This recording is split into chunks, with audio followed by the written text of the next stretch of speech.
We want to really take the program into new and exciting directions, looking at urban design not just as a profession, but as a means for transforming society. It's the neighborhood, it's the city, it's what the buildings do between themselves, the spaces, and also the people who live in them. This is a very exciting time to be an urban designer. It's one of the few professions in the world who are trained to understand and look at cities comprehensively.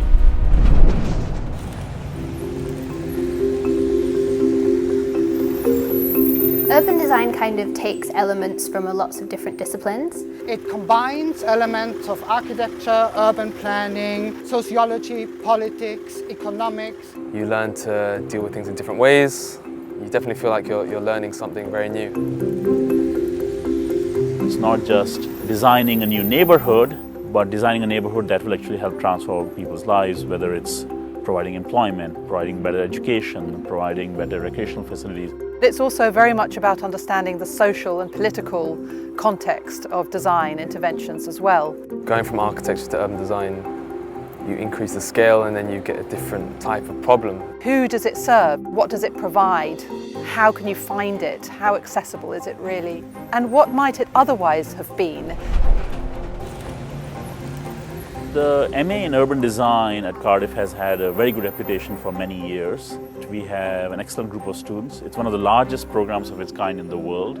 It's being co-taught by architecture, so by the Welsh School of Architecture and by the School of Geography and Planning. It was the reputation of the course, not only its ranking globally, but also its reputation for design and teaching. One of the things that we're trying to do in the program is to link theory with design.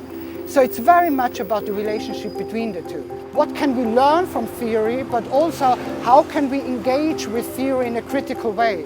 I'm always thinking about the broader urban context, from the scale of the city and the region to the particular building and how it is shaped by the broader context that it's set in. We do actual projects in Cardiff, in London, other parts of the world.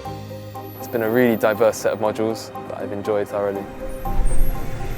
What we're constantly trying to do in this course is to encourage students to be able to treat this city as a laboratory. We have this on our doorstep. We're able to visit it every day. More and more of the world is living in cities like Cardiff.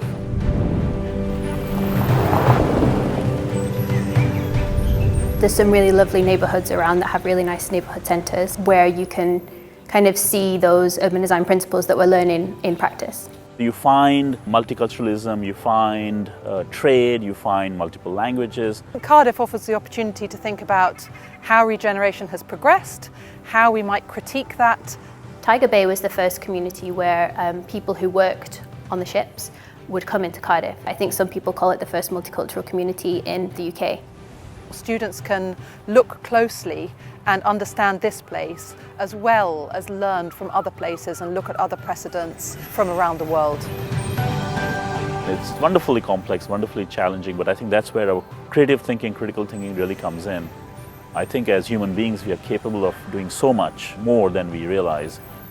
Good urban design, at the end of the day, helps human beings flourish.